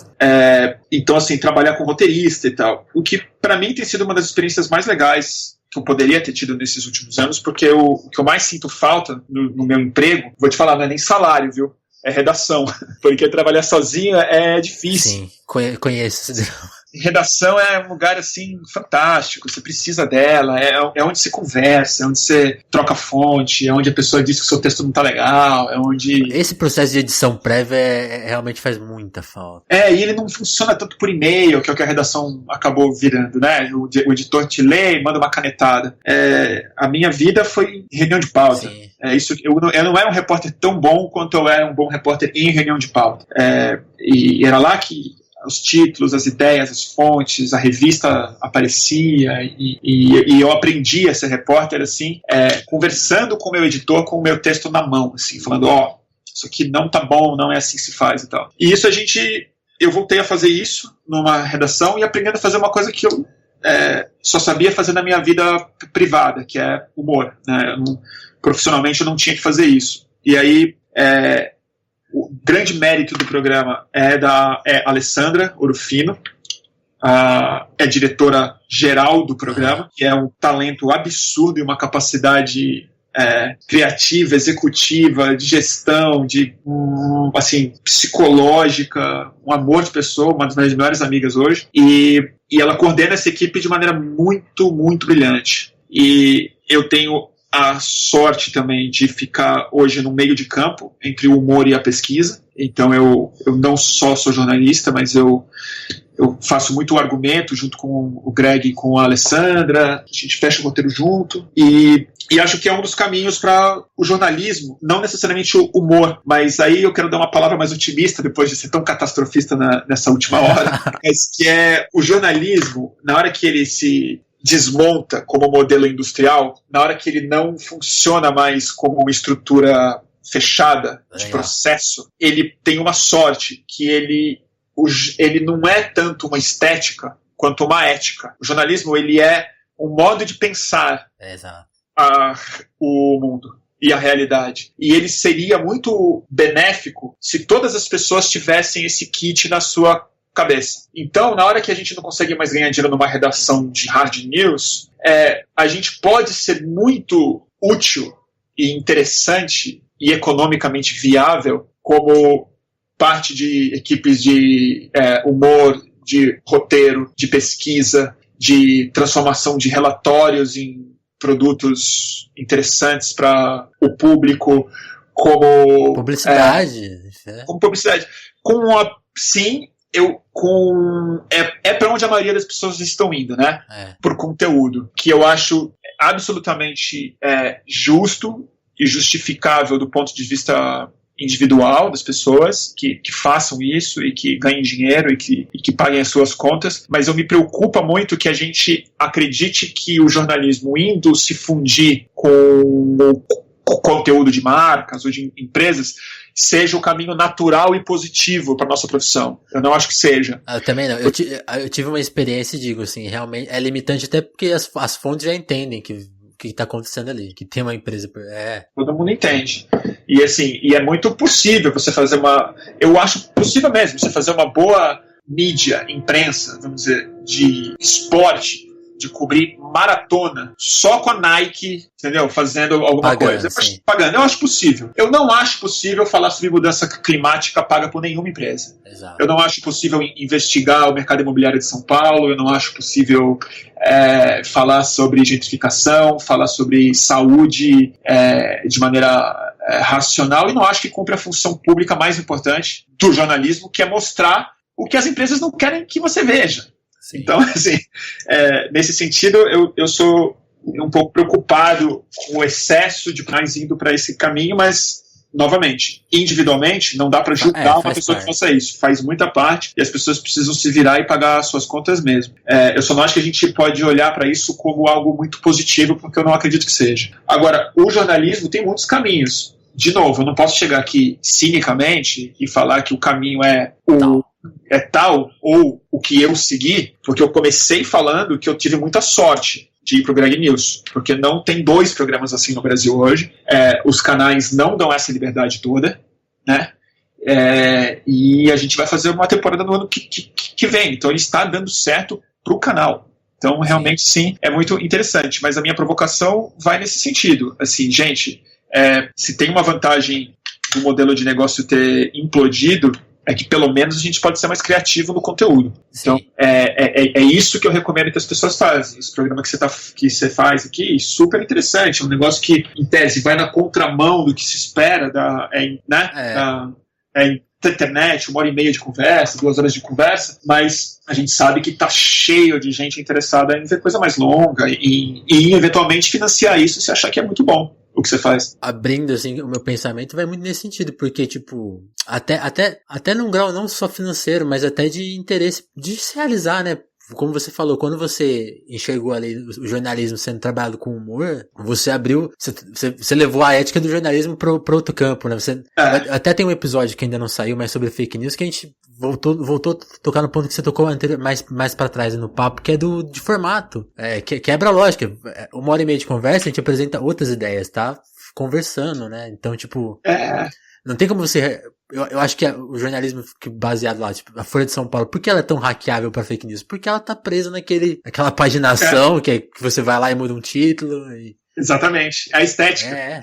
Quando a mídia se torna mais uma prisão estética do que um compromisso ético, é muito fácil você fazer o fake news, porque basta copiar a estética. Isso. Basta fazer uma coisa em cima, uma manchete e tudo mais. E eu acho que a internet, novamente, uma das outras coisas muito tristes que eu acho E é um clichê, um clichê muito pouco refletido, que só tem lógica na lógica do clique e da audiência fria. Mas que assim, na internet tudo tem que ser rápido e curto. Cacete, é o contrário, porque agora que a gente não tem mais o custo do papel, que a gente não tem mais o meio físico, para limitar ou o intervalo comercial a cada 5 minutos, ou as disputas de audiência frias pela venda de comercial, por que você quer ser ouvido por 1 milhão de pessoas se possivelmente 5 mil pessoas seriam capazes de sustentar o seu business se você entregar algo extremamente relevante para essas pessoas? Exato. Que com certeza vai demorar 1h30, 2 horas, porque assim, eu não consigo me sentir confortável para pagar ou comprar uma coisa que dura 1 minuto e meio, entendeu? Exato. Mas eu me sinto confortável para comprar uma entrevista de 2 horas, entendeu? Eu acho bem mais razoável, por isso que eu compro um filme e eu não compro um trailer, né? Então é meio isso. É muito isso. Até essa coisa do paywall, né? Às vezes você vai... Por que não funciona? Porque aquela micronotícia, ela já tá em outro lugar, ela já... Não é isso. E o paywall funciona até certo ponto para alguns veículos. Primeiro, você tem que produzir muito, porque você precisa ter conteúdo diário de alta qualidade para você falar, eu quero ler o Next todos os dias, eu quero ler o New York Times todos os dias, ou a Folha de São Paulo, que, bem ou mal, produz jornalismo de qualidade todos os dias. Você pode questionar a posição ou a qualidade dele mesmo, mas está lá. Sim, tem coisa exclusiva que é ali. Ele tem volume, tem coisa que interessa, tem coisa relevante e tal. O que não dá pra você botar um paywall é no fluxo, entendeu? Porque, sei lá quando que vai sair o meu próximo Cortex. E outra coisa, eu assino vários veículos. Só que chega uma hora que eu paro. Eu não vou assinar todos os veículos. Então, eu assino uma quantidade X e uma hora eu falo, agora eu me sinto à vontade para ler o resto de graça mesmo. Por isso que eu falo, se a gente criasse botões, ferramentas digitais para dar recompensas diretamente na relevância que cada conteúdo te ofereceu, possivelmente eu gastaria mais com imprensa durante o meu mês inteiro e eu distribuiria esse dinheiro para muito mais gente, né? Se, por exemplo, se no final do seu podcast tivesse um botãozinho assim, agora em vez de dar um like, dá 1,50, entendeu? Eu daria, tranquilo, entendeu? Pô, fiquei 1h30 vendo o negócio, não dá 1,50, ou R$2, ou R$5, sei lá. Eu acho que esses caminhos sinto que seriam mais interessantes pro tipo de hábito que a gente tem na internet. Legal. Não vamos terminar a conversa em tom pessimista de jeito nenhum, né? Bom, eu tô pessimista e eu defendo o pessimismo, tá? Porque não é porque ele é o contrário do niilismo. Eu acho que tem uma parte do pessimismo que ele te obriga a tomar uma atitude mesmo, porque assim, o pessimismo não é a convicção de que tudo já deu errado. Já deu ruim. É o fato de que tem mais chance de dar errado do que de dar certo. E o fato de ter mais chance de dar errado do que dar certo te obriga a fazer tudo que está ao seu alcance para não dar errado. Isso. Então, o meu pessimismo, ele é o que me motiva a fazer as coisas. Porque se eu fosse otimismo, eu ia me sentir muito mais confortável hoje em passear do que de tentar, de alguma maneira, desarmar essas bombas que estão colocadas na minha frente. Legal. Bruno, pra gente encerrar então, ficou um monte de pergunta pra se fazer, a gente conversa um outro dia, uma outra hora, mas vamos tentar indicar alguns pontos, sim. Eleições, o pessoal chegou até aqui e quer se informar melhor. O que você indica, assim, de veículo? Onde é o legal pra se informar? Veículo? Isso. Que difícil. Eu acho assim... Não só veículo, mas também pessoas ou até meios, né? Assim, tipo, veja mais vídeo, leia mais, enfim. O que você indica? Eu indico a Piauí. Legal. Eu acho que ela tem feito uma cobertura muito esperta e juntando o jornalismo de pesquisa aprofundado e tudo mais com um hard news de qualidade. Okay. Eu acho que pro bem e pro mal, ler o que está sendo publicado na Folha de São Paulo é importante. Tem uma diversidade grande de analistas e colunistas, entendeu? Que mesmo que você não concorde, eles dão um panorama muito importante de como as pessoas estão avaliando isso, e acho que isso é fundamental para o pensamento crítico de cada um. Legal. eu acho... Tem alguns livros que eu acho que estão muito bons de ler. Um deles saiu pela Todavia recentemente, chama Como a Democracia Chega ao Fim. O título é mais apavorante do que o que ele diz lá dentro, mas ele é um alerta muito grande. Acho que no Brasil ele é especialmente relevante nessa hora. Eu não sei, eu não estou tão bom de dicas para essas eleições, não. Tem o Nexo, né? Tem o Nexo faz coisas boas, tem... Você comentou na entrevista.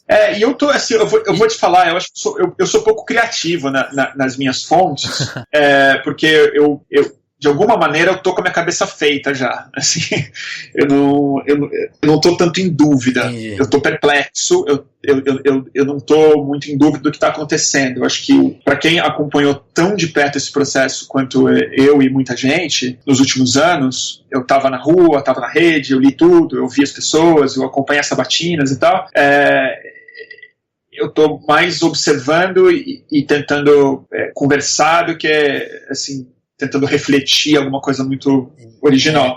Eu até tinha uma pergunta para te fazer. Você é talvez um dos poucos jornalistas que a gente tem no Brasil hoje que entrevistou quase todo mundo que está sendo candidato aí hoje, né? É verdade. Eu imagino que a sua leitura de como eles se portam na mídia é muito única, né? Olha, eu entrevistei quase todos eles, menos o Alckmin e o Bolsonaro. E revendo as entrevistas, eu nem acho que eu fiz um trabalho incrível e tal, mas eu acho que a virtude das entrevistas que eu fiz é justamente o fato de elas serem muito longas e darem espaço para o candidato se expressar sem interrupção, sem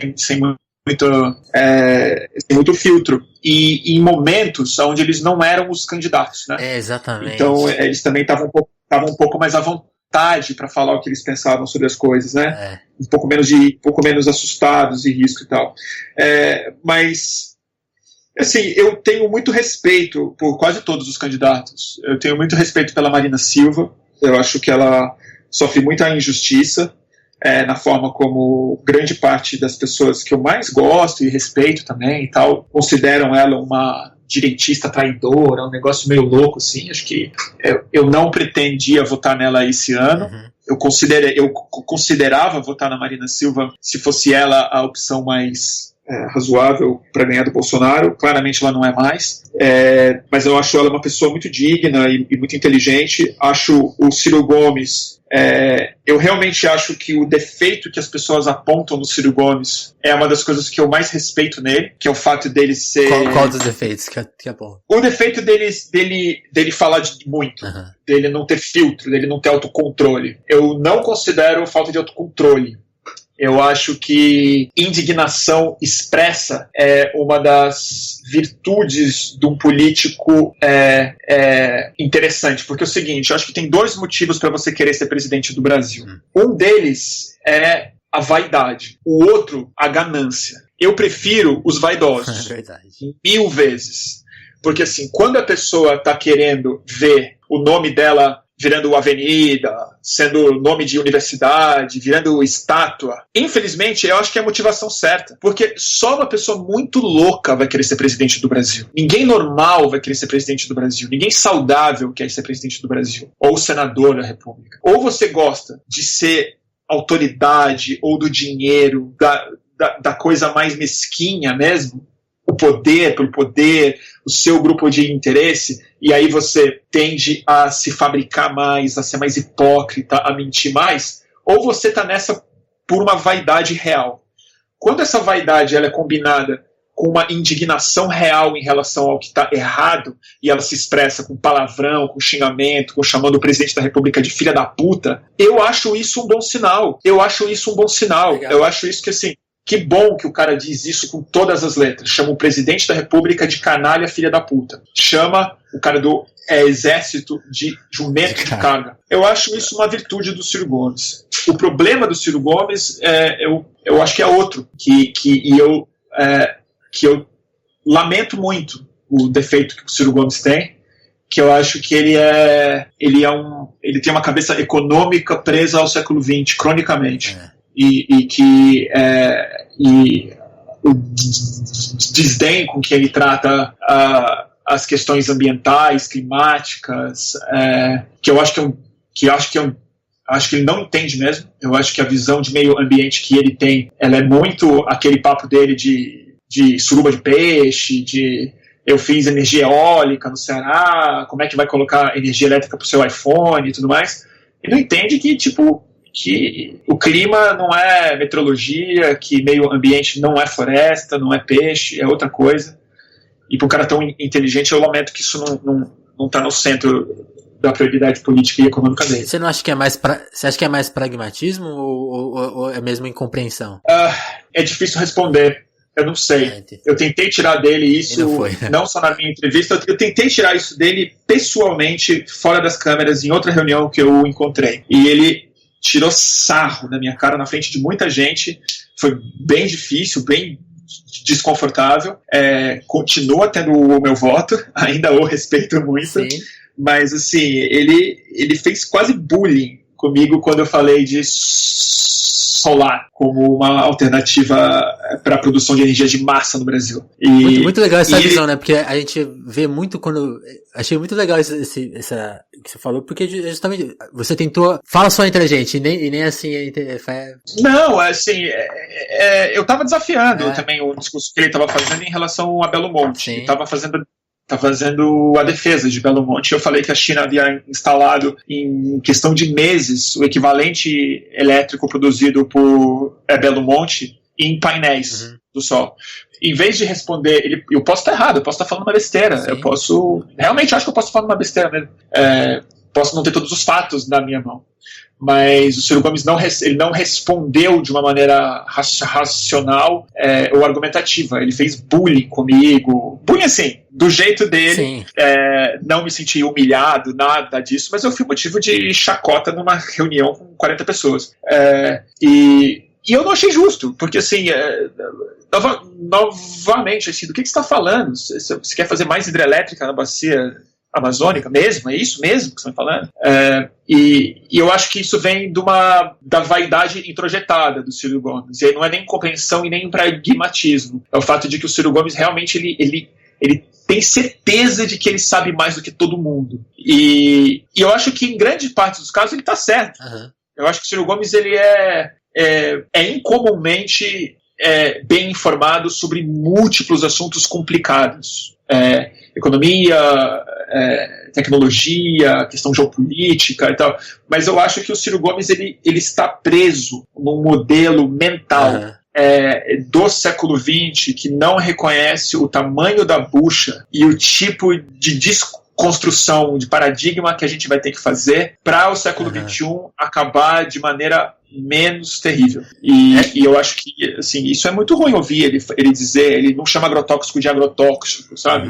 Chama de defensivo, assim, é um tipo de coisa que me dói no coração. Mas, de novo, eu não estou escolhendo o meu voto com o meu coração, ou nem com as minhas convicções. Eu estou evitando que o Brasil se mate. Mas é engraçado, com essa sua análise, eu lembrei muito da piada do Lula sobre o Ciro, que Qual foi? Ele tem aquele, na entrevista, acho que tá até publicado no livro dele, no A Verdade Vencerá, não lembro o nome agora. O povo sabe porque me condena. Ele faz justamente esse comentário, ele fala, o Ciro, ele sabe tanto que ele sabe até como que você tá, ele não pergunta como você tá, ele não tem nem humildade de perguntar como você tá, ele já sabe como você tá se sentindo. É total, é isso mesmo. É total. Agora, assim, eu realmente acho que meu otimismo, eu acho que ele não daria um mau presidente. Não acho mesmo. Eu acho que ele, para o rol que a gente tem, dadas as condições colocadas de temperatura. Dentro da lista tá ótimo, né? Dentro da lista e mais do que a lista, né? Porque eu acho que o Haddad seria um ótimo presidente de um outro Brasil, tá? E eu votei no Haddad, conheço ele pessoalmente, tenho o maior respeito por ele, acho ele melhor do que a cúpula do partido dele, infinitamente isso, muito mais interessante do que a Gleisi Hoffmann, do que o Lindbergh, do que o Marinho. Acho ele um quadro completamente melhor. Eu só acho que o Ciro Gomes tem uma certa razão quando ele fala dos riscos que a gente corre tendo um cara virtuoso como o Haddad dentro de um aquário de tubarão. Se a gente pensar na política pública talvez mais bem sucedida da prefeitura dele, que talvez seja o braços abertos com todas as aspas que talvez tenha, não sei qual que é a sua avaliação, mas os tubarões acabaram com um projeto bem sucedido, ou que poderia ser bem sucedido. Acabaram com o processo, mas assim, eu vou te falar, sabe qual é a maior ironia? Sabe qual foi a obra mais bem sucedida do Haddad na prefeitura de São Paulo? Diga. Sanear a finança pública e fazer a cidade de São Paulo ter dinheiro. Grau de investimento em Agência Internacional de Avaliação do Mercado Financeiro. Que a gente sabe bem como funciona, né? Entendeu? Standard & Poor's, entendeu? Colocando São Paulo como grau de investimento. Sim. Entendeu? Tipo assim, o cara, ele fez o que o Dória falava que ia fazer. E já estava feito, que São Paulo ia virar um lugar bom para investimentos internacionais. Ele saneou as finanças do ponto de vista liberal, do mercado. Combatendo a corrupção, veja só. O Haddad, eu tenho isso na minha cabeça mesmo. O Haddad, ele seria um excelente político do PSDB, se o PSDB fosse o que prometia ser. Sim. Entendeu? Tipo, um cara que é social e democrata, um cara que é de centro-esquerda, um cara que... Para usar uma frase do Ciro Gomes, só os inteligentes, só os professores. E assim, eu acho que ele é até um pouco mais de esquerda, óbvio, do que o Tucanato era, mas assim, o cara, ele não... Assim, é absolutamente razoável com o mercado, com responsabilidade fiscal, com superávit, com tudo isso que o pessoal tá falando aí. Eu só acho que, assim, eu acho um risco altíssimo. Ele no segundo turno pro Bolsonaro vencer, ou vencendo a eleição, que possa ser prolongado tipo de processo aí que não, sei lá, é o meu temor, né? Eu acho que o Ciro Gomes poderia reorganizar uma base aí, novamente, não é o candidato ideal, mas eu também não sei quem seria. Eu tenho uma situação tão terrível que eu não consigo imaginar assim, eu queria que essa pessoa fosse presidente do Brasil. E talvez seja sinal de maturidade minha, ou de mais de maturidade do que de desencanto. Mas talvez falte o mesmo líder, né? Nessa entrevista que eu citei do Lula, que ele faz a piada ali, ele fala justamente isso, como um drama, né? Não existe não existe mais uma figura pública amplamente conhecida. Mas o sistema essa coisa que o sistema eleitoral nosso propõe já tá bem vencida, né? Ninguém vai se tornar amplamente conhecido, talvez por um método mais justo, ou mais honesto, ou que não tem que se fazer malfeitos aqui e ali pra conseguir alguma coisa, enfim. E não é nem só esse o ponto, né? Assim, a gente novamente tá passando mais uma eleição, e dessa vez talvez menos do que a última eleição, não falando de Congresso Nacional. E aí eu fico com a frase do grande Eduardo Cunha, quando ele foi no Roda Viva, quando ele acabou de... Esse é um grande frasista. Ele grande tuiteiro. Ele é um grande tuiteiro e ele é um grande conhecedor da política real brasileira, da Realpolitik brasilis.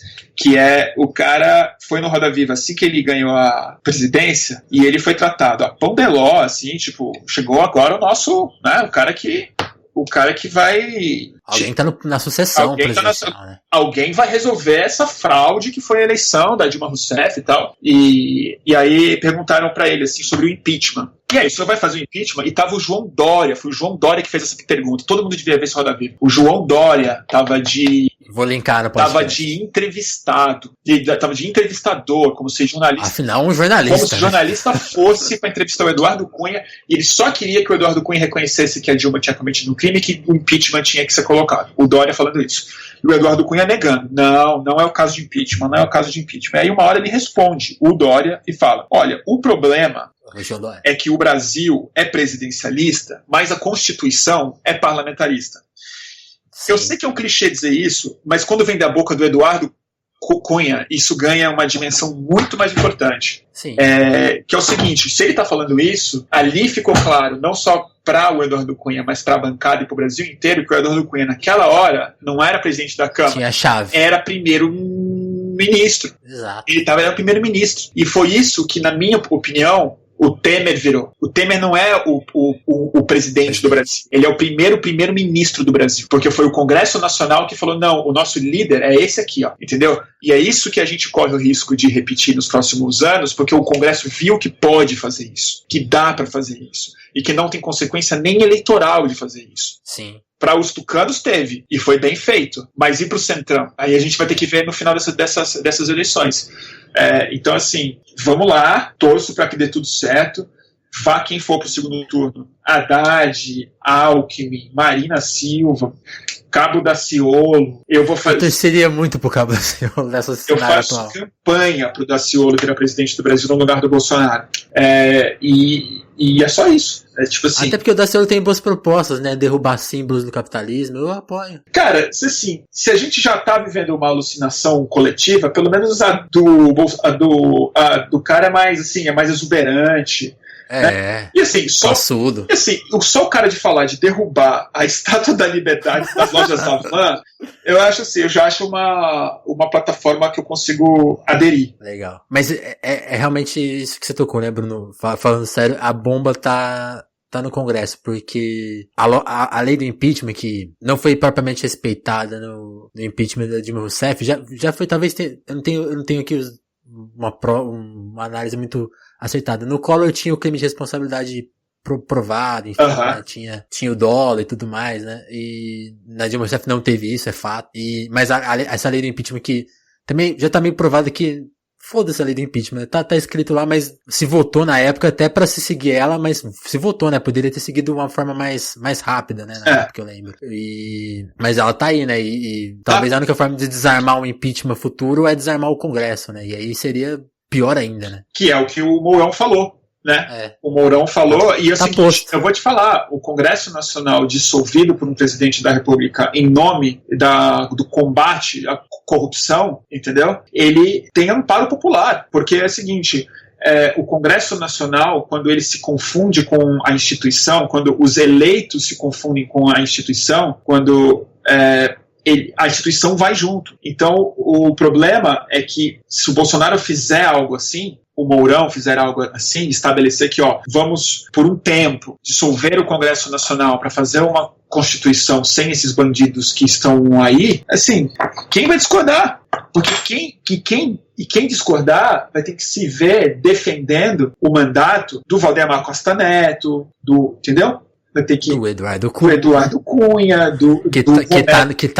Ele tá nessas eleições. Do Romero Jucá, do Calheiros, vai ter que ir do Aécio Neves, que vai se eleger deputado federal, olha aí. E o partido dele não teve a decência de expulsar ele do partido, ou botar num conselho de ética e falar, desculpa, amigo, você não vai ser candidato? Você vai responder na justiça comum, que é o que a gente está falando para as pessoas que a gente defende, que não que acabe o foro privilegiado. Mas não. E aí o Alckmin tá falando que a culpa é do PT, que o Bolsonaro vai ganhar a eleição, né? Tipo, vamos e venhamos. As próximas 2 semanas serão... Bom, o Brasil já é campeão mundial no consumo de Rivotril, então eu acho que a gente vai manter esse pódio, a gente mantém. Esse a gente não perde. Bruno, eu queria te agradecer, vai dar 2 horas de conversa.